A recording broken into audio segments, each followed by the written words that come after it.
রাসূলুল্লাহ সাল্লাল্লাহু আলাইহি ওয়াসাল্লাম একদিন সাহাবীদেরকে জিজ্ঞেস করলেন, হে আমার সাহাবীরা, তোমরা কি জানো কারা হচ্ছে দেউলিয়া?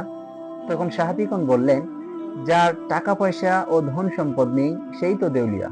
তখন রাসূলুল্লাহ সাল্লাল্লাহু আলাইহি ওয়াসাল্লাম বললেন, আমার উম্মতের মধ্যে সেই ব্যক্তি দেউলিয়া যে কিয়ামতের দিন অনেক সালাত, রোজা ও যাকাত নিয়ে আসবে, কিন্তু পৃথিবীতে কাউকে গালি দিয়েছে, কারো ওপর অপবাদ দিয়েছে, কারো সম্পদ খেয়েছে, কাউকে মেরেছে, কারো রক্ত ঝরিয়েছে। তখন তার নেক আমল সেই লোকদের দিয়ে দেওয়া হবে।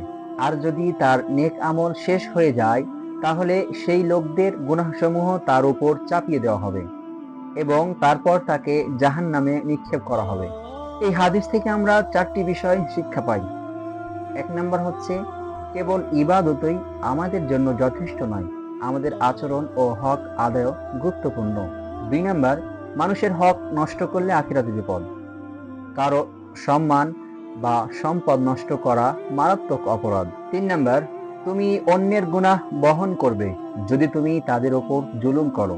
আসল সফলতা হলো মানুষ ও আল্লাহ উভয়ের কাছে উত্তীর্ণ হওয়া।